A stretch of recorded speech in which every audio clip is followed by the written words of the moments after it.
I will open up with talking about the Leafs and how amazing they were. It's it's funny. I was actually last night. I went to the UFC event here with some clients, and I made the joke that I was, going with a friend who's a big Canucks fan, and he said, "Well, everyone will lose because that's all that happens in that arena."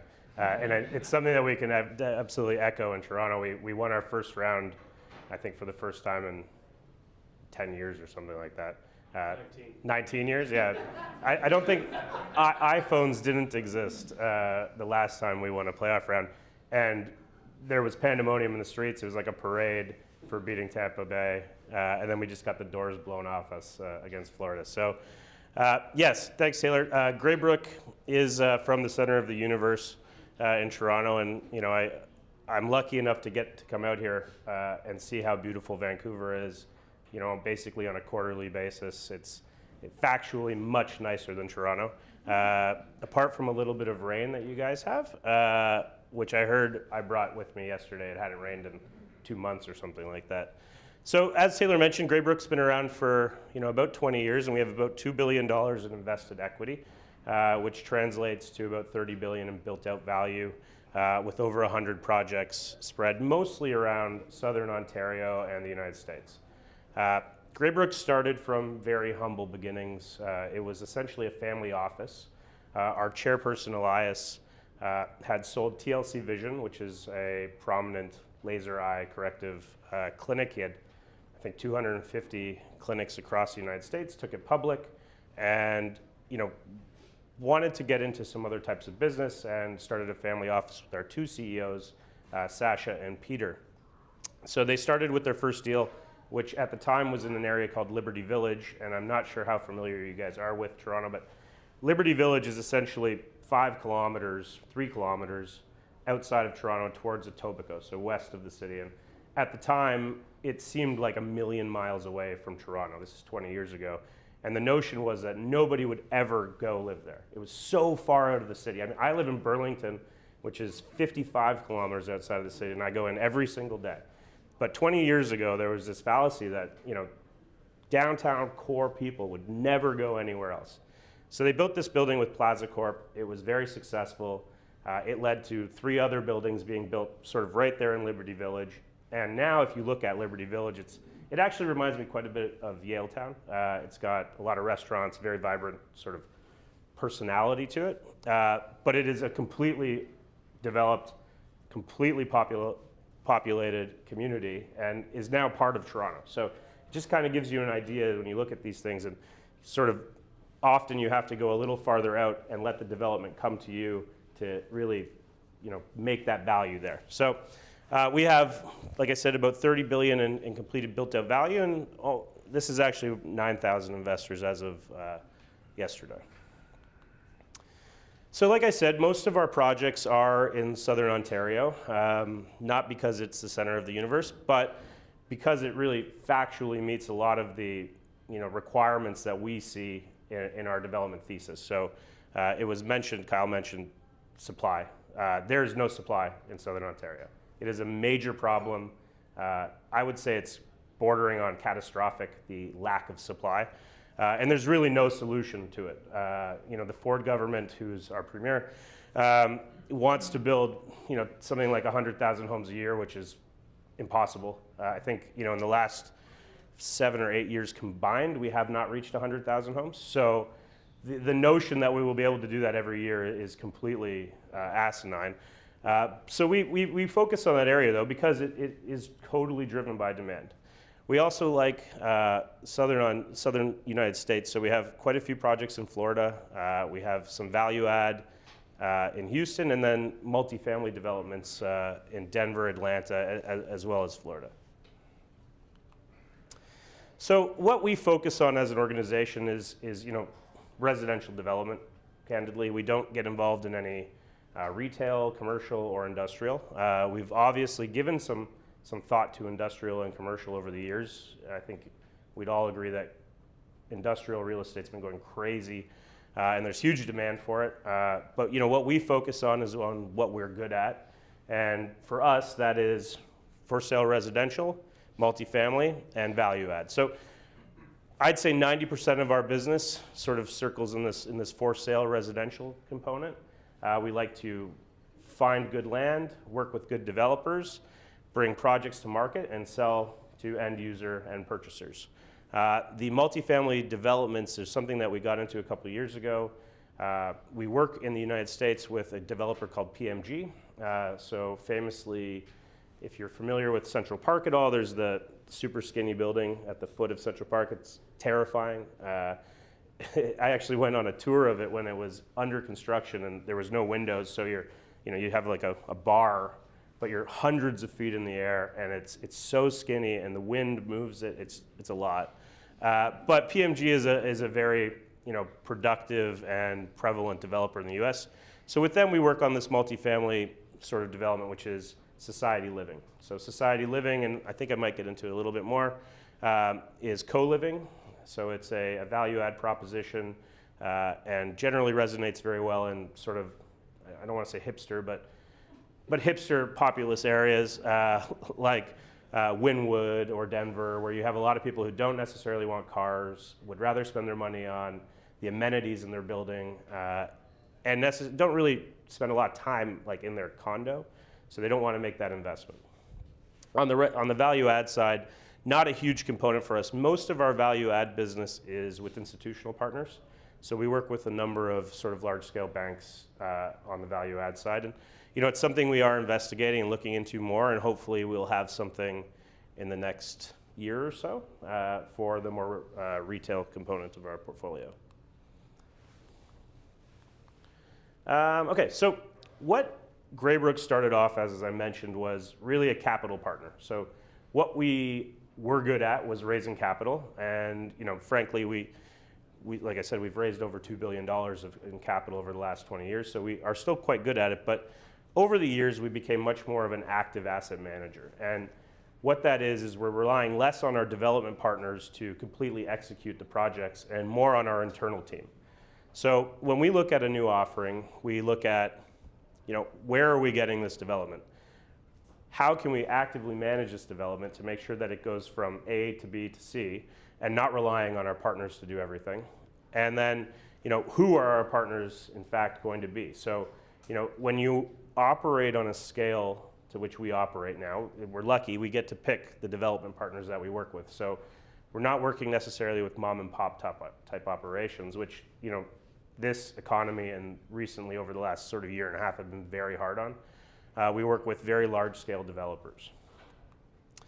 So as a major player in this industry, we get to see a lot of real estate before it becomes necessarily available to the general public. So we're not necessarily going on and buying properties off MLS. We're bringing properties to market that we have discovered on our own, or our development partners have had generally for 15, 20 years. So these guys are very forward looking and they're very well capitalized. So your Fieldgates of the world, your Tributes of the world, which probably don't resonate with you guys here necessarily, because I don't think we have a lot of crossover between Ontario developers and BC developers, but they are the biggest in Ontario. So they've been land banking for 30 years. Their parents, the Gasparises of the world, your Green Parks of the world, have been buying land and waiting essentially.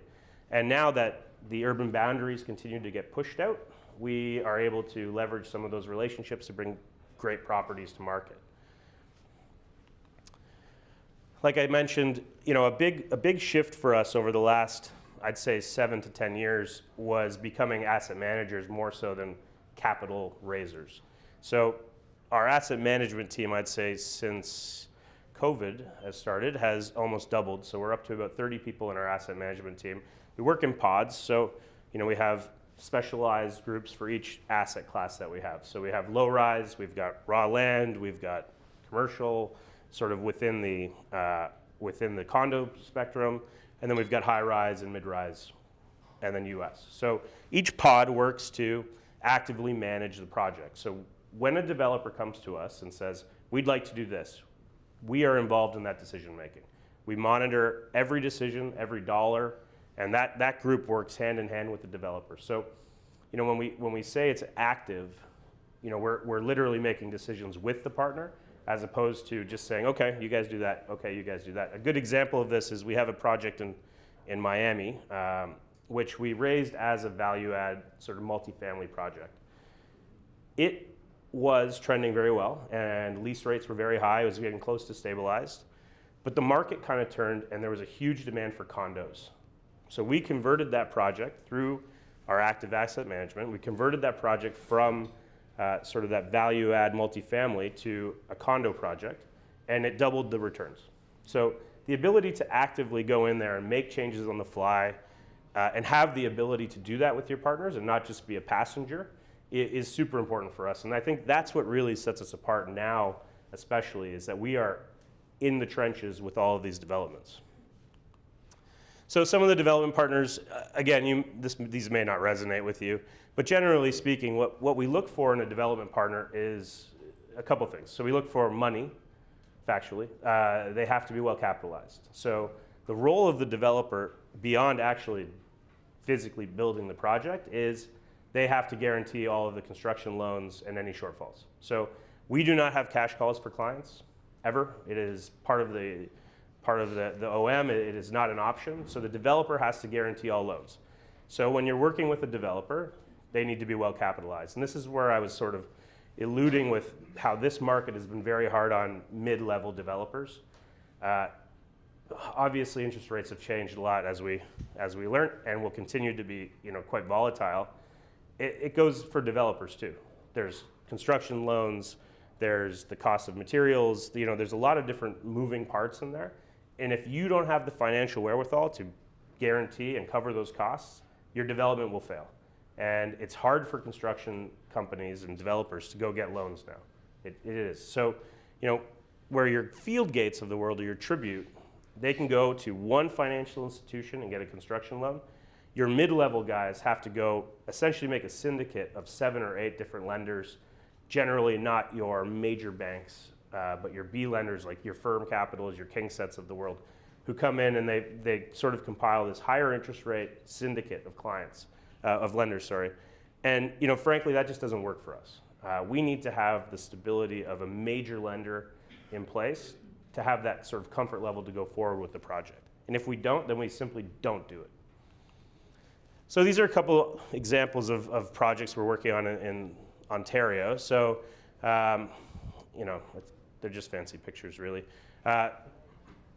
These two are in Yorkville, and we're quite happy with them, and we're starting to see this is built, and it's quite nice inside, and these are all done now, too. So, just gives you a kind of different look at the different types of assets we bring to market. And, when we talk to clients and we talk to developers, we want to find products that suit their needs from a time frame side of things, from a location side of things, from an asset class. Some people don't like long-term low-rise housing.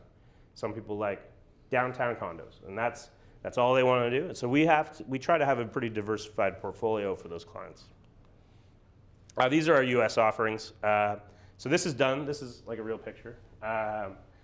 And these 3 are all under construction. This is topped off and people are moving in. So, we're seeing good progress with them. The Society platform in general is very exciting and interesting, and we're actively shopping for another one with PMG. So we're looking at Nashville currently as our next option. Again, there are areas that resonate with a certain demographic of person.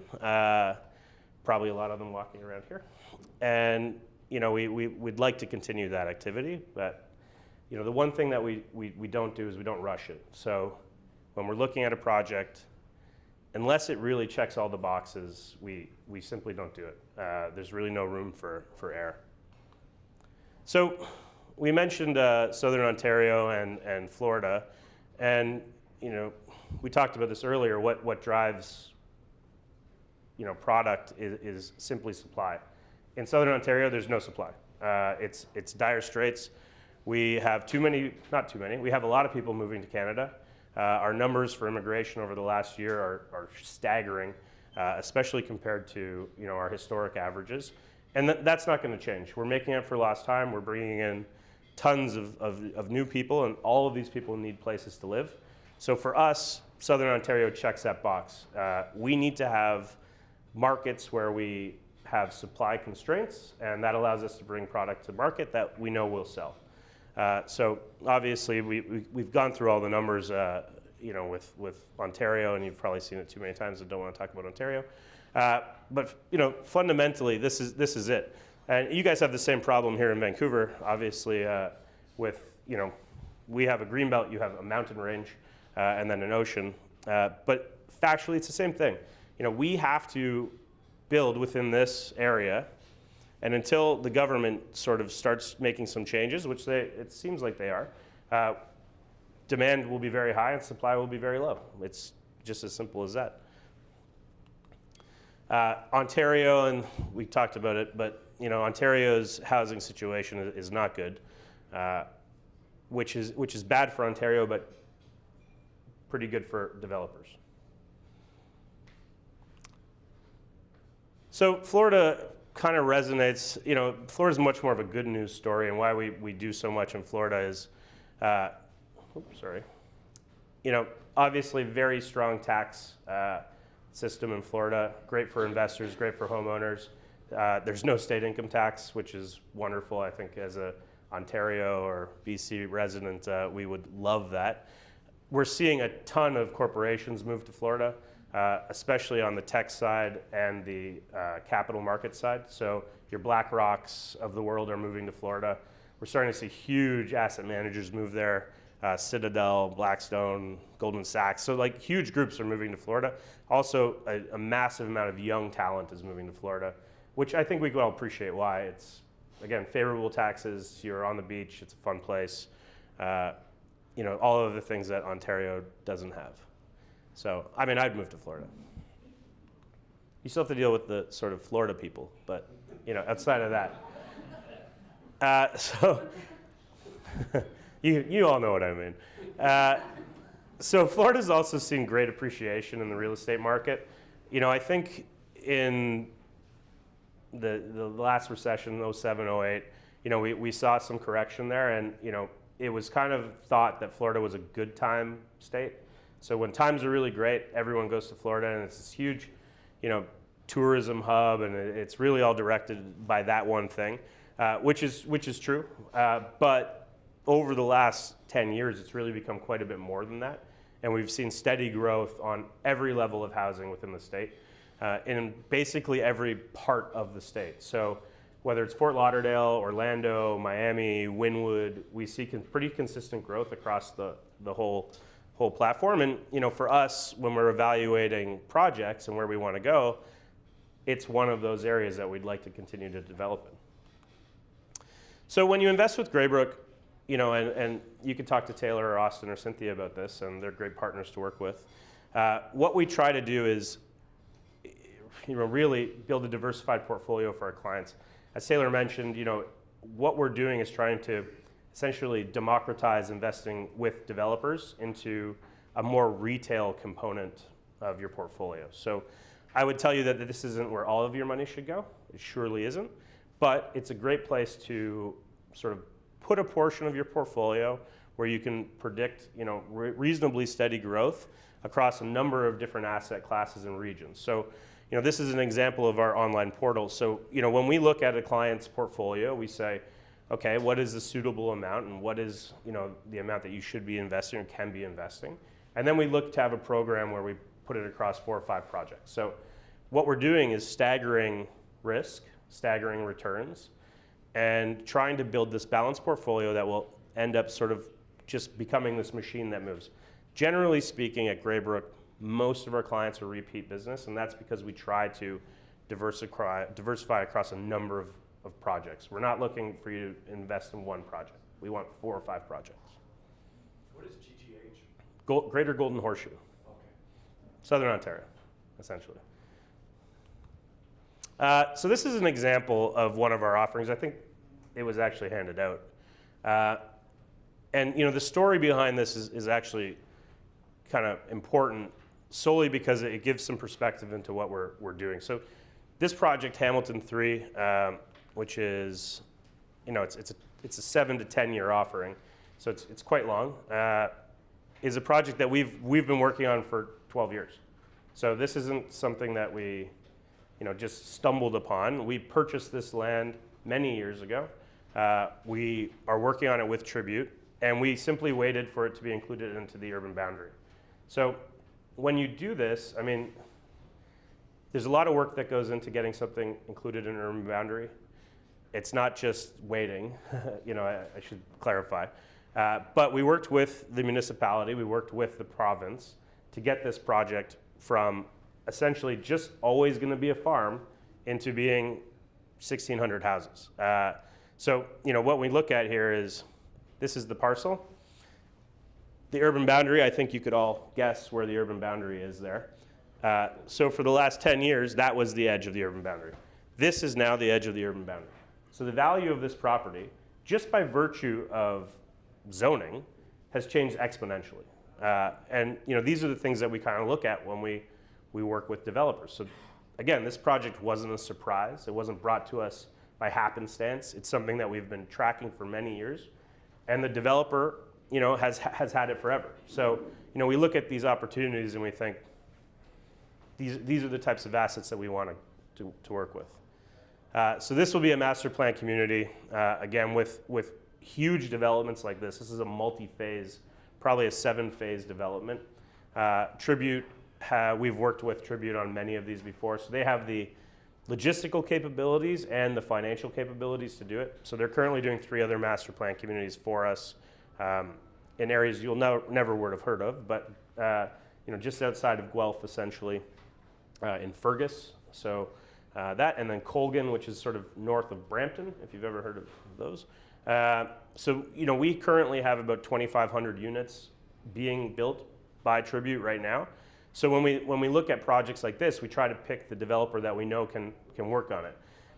This is a multi-phase, long-term deal. This is not the type of project you would do with a guy who's only done condos.